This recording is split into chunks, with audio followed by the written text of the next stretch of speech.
ন্যাড়া ছাদের গপ্পতে আপনাদের সকলকে স্বাগত। আজ আপনাদের জন্য হেমেন্দ্র কুমার রায়ের লেখা গল্প পেপির দক্ষিণ পদ। গল্প পাঠে সৌম্য মুখার্জি, গল্পের সূত্রধর আমি তনুশ্রী। শুরু হচ্ছে আজকের গল্প হেমেন্দ্র কুমার রায়ের লেখা পেপির দক্ষিণ পদ।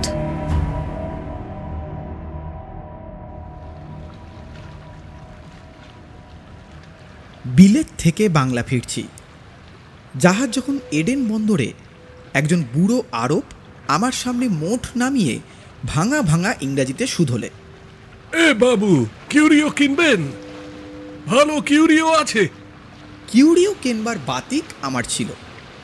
কলকাতায় আমার বৈঠকখানা দেখে বন্ধুরা মত প্রকাশ করত যে ঘরখানাকে আমি প্রায় ছোটোখাটো মিউজিয়াম করে তুলেছি, কারণ সেখানে দিকে দিকে সাজানো ছিল দেশ বিদেশের নানান শিল্প ও কৌতুক সামগ্রীর নমুনা।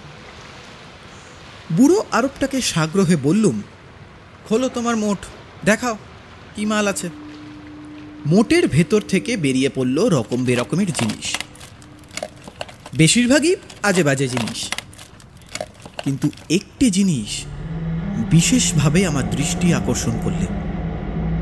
চোখ দেখে আমার মনের ভাব বুঝে চালাক আরবটা বললে, ওটি হচ্ছে দুর্লভ পদার্থ, 4000 বছর আগেকার মমির পা। প্রাচীন মিশরের সুরক্ষিত এবং অতিশয় শুষ্ক মৃতদেহের কথা সকলেই শুনেছে। মিশরের বা আধুনিক ইজিপ্টের জাদুঘরে আমি অনেক মমিও দেখেছি। কলকাতার জাদুঘরেও মমির একটি নিদর্শন আছে, যদিও তার অবস্থা ভালো নয়। কিন্তু এই বুড়ো আরবটা যা দেখালো তা গোটা মমি নয়, অতিশয় শুষ্ক মনুষ্যদেহের হাঁটুর নিচ থেকে কেটে নেওয়া একখানা পা মাত্র, একেবারে নিখুঁত পা, তার কোনো অংশই একটুও নষ্ট হয়নি। জিজ্ঞাসা করলুম, গোটা মমিটা কোথায় গেল? সে বললে, কেউ তা জানে না মহাশয়। এ মমির পায়ের ইতিহাস আছে। প্রায় 4000 বছর আগে প্রথম মেন্টুহোটেপ যখন মিশরের রাজা, তখন শেয়াল মুখ দেবতা আনুবিসের মন্দিরে এক পুরোহিত ছিল, নাম তার পেপি। কি কারণে জানি না, তবে রাজা মেন্টুহোটেপের হুকুমে পেপির প্রাণদণ্ড হয়। ঘাতক আগে থেকেই তার 2 হাত আর 2 পা একে একে কেটে নেয়, তারপর করে মুন্ডুচ্ছেদ। অনেক চেষ্টার পর আমি কেবল পেপির এই ডান পাখানা সংগ্রহ করতে পেরেছি। আমি বুঝলুম বুড়োর এই বাজে গাল গল্পটা ব্যবসাদারের একটা চাল মাত্র।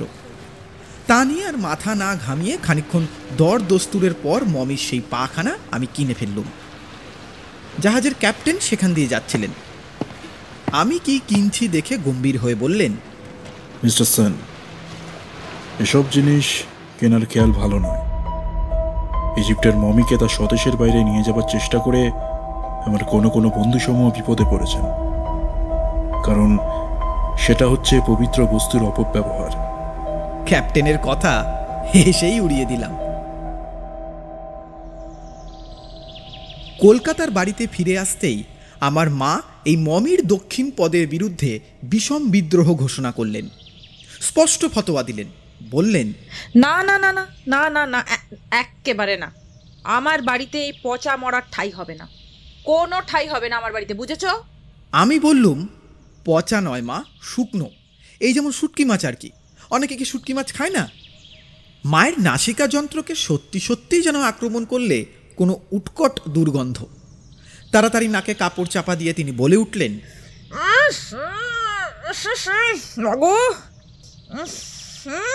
ওরে পিশাচ!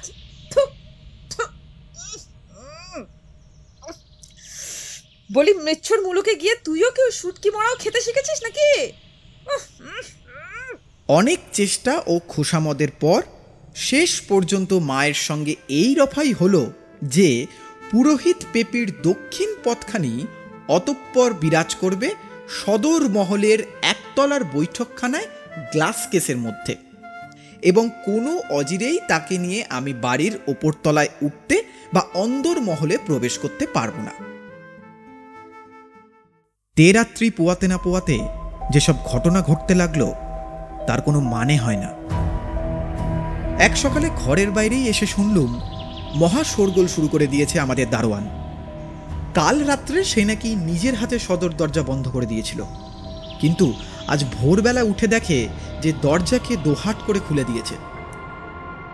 কিন্তু তারও চেয়ে আশ্চর্য ব্যাপার দেখে আমার চক্ষু স্থির হয়ে গেল।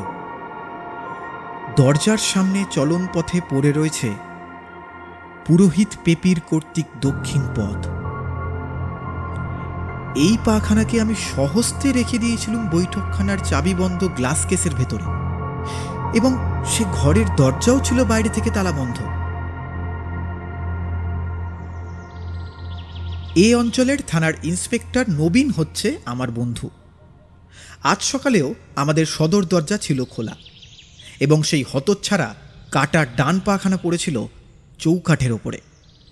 বলা বাহুল্য আজও সে সচল হয়ে বেরিয়ে এসেছে তালাবন্ধ ঘরের চাবিবন্ধ গ্লাস কেসের ভেতর থেকে। আড়ষ্ট ও নিরুপায়ভাবে তার দিকে তাকিয়ে চুপ করে দাঁড়িয়ে আছি আমি। এমন সময় নবীনের প্রবেশ। এসেই সে বললে, ওহে, কাল নিশুদ রাতে এমন একটা ব্যাপার দেখেছি যা আজব বলাও চলে। আজব ব্যাপার? কোথায়? তোমাদের সদর দরজার সামনে। তার মানে? রোদে বেরিয়েছিলাম, বুঝলে। হঠাৎ দেখি আমাদের আগে আগে যাচ্ছে একটা মস্ত ঢেঙা মূর্তি। মাথা সমান উঁচু এক কাঁচা লাঠির উপরে ভর দিয়ে সে খুঁড়িয়ে খুঁড়িয়ে পথ চলছিল। খুঁড়িয়ে খুঁড়িয়ে? হ্যাঁ, তার বলছি কি, পথের আধা আলো আর আধা অন্ধকারে তাকে ভালো করে দেখা যাচ্ছিল না। তবু মনে হলো সে বিদেশি, আর তার ডান পাখানা নেই। আমি রুদ্ধশ্বাসে শুধালুম, তারপর লোকটা যখন তোমাদের বাড়ির সদর দরজা পর্যন্ত এসেছে, তখন আমার কেমন জানি একটা সন্দেহ হলো। আমি তাকে চেঁচিয়ে চ্যালেঞ্জ করলাম। সঙ্গে সঙ্গে সেই মূর্তিটা, বললে তুমি বিশ্বাস করবে না ভায়া, ঠিক যেন বাতাসের সঙ্গে একেবারে মিলিয়ে গেল। এমন আশ্চর্য চোখের ভ্রম আমার আর কখনো হয়নি। এই কথার উত্তরে কোনো রকম উচ্চবাচ্য করা আমি বুদ্ধিমানের কাজ বলে মনে করলাম না। এবারে একেবারে চূড়ান্ত ঘটনা। যদি কোনো বিশেষজ্ঞ এই ঘটনা শোনেন, তবে তিনি বলবেন যে আমি কোনো স্বপ্নচারণ রোগের দ্বারা আক্রান্ত হয়েছিল। কিন্তু না, সে রাত্রে আমার ঘুম ভেঙে গেল আচমকা। 3 তলার ছাদের ওপরে স্পষ্ট শুনলুম ধূপ ধূপ ধূপ শব্দ। কি যেন ভারী ভারী পা ফেলে বেরিয়ে বেড়াচ্ছে ছাদের এদিক থেকে ওদিক পর্যন্ত। চোর নাকি? কিন্তু চোর কি পদচারণা করবে এমন সশব্দে? দৌড়ে গিয়ে উঠলাম ছাদের ওপরে। অন্ধকার, ঘুটঘুটে রাত, কিন্তু সেই দুর্বেদ্য অন্ধকার ভেদ করে ফুটে উঠেছে এক অদ্ভুত মূর্তি। ঠিক যেন পুরু অথচ স্বচ্ছ কালো মেঘ দিয়ে গড়া এক আশ্চর্য মনুষ্য দেহ। তার মেঘবরণ মুখমণ্ডলের মধ্যে জ্বলছে স্থির 2 নিষ্পদ চক্ষু। স্তম্ভিতের মতন দাঁড়িয়ে রইলাম 2 মিনিট, কি 2 ঘন্টা, জানি না। আচম্বিতে যেন অন্য জগৎ থেকেই ডেকে উঠল ভোরের পাখিদের প্রথম কাকলি। সঙ্গে সঙ্গে শুনলুম বিভৎস আর্তনাদ। সভয়ে রোমাঞ্চিত হয়ে দেখলুম সেই অসম্ভব মূর্তিটার বাম হাতখানা দেহ থেকে বিচ্ছিন্ন হয়ে ছাদের ওপরে গিয়ে ঠিকরে পড়ল। তারপর আবার আর্তনাদ, এবং বিচ্ছিন্ন হলো তার বাম পথ।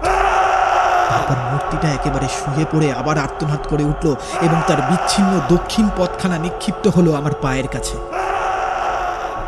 তারপর আবার আর্তনাদ। শুধু শুনলুম না, দেখলুম মূর্তির ধর থেকে বিযুক্ত হয়ে গেল তার মুন্ডুটা। নিবে গেল 2 অগ্নিচক্ষু, এবং ফিনকি দিয়ে ছুটতে লাগলো রক্ত, রক্ত আর রক্ত। আমি আর সইতে পারলাম না, মাথা ঘুরে পড়ে গেলাম সেইখানে।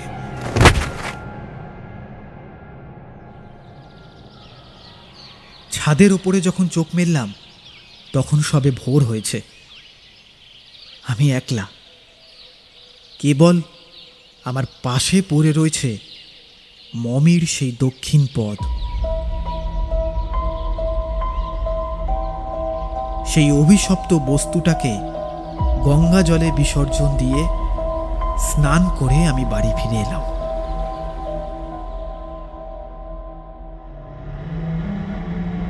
এতক্ষণ আপনারা শুনছিলেন হেমেন্দ্র কুমার রায়ের লেখা গল্প পেপির দক্ষিণ পথ।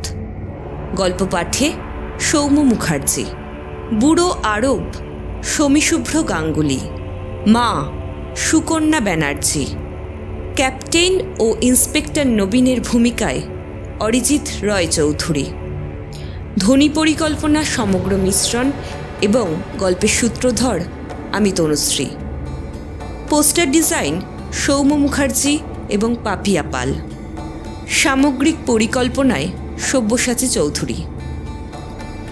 আগামী সপ্তাহে ঠিক এই সময় একটি ভিন্ন স্বাদের গল্প নিয়ে হাজির থাকবে টিম ন্যাড়া ছাদের গপ্প।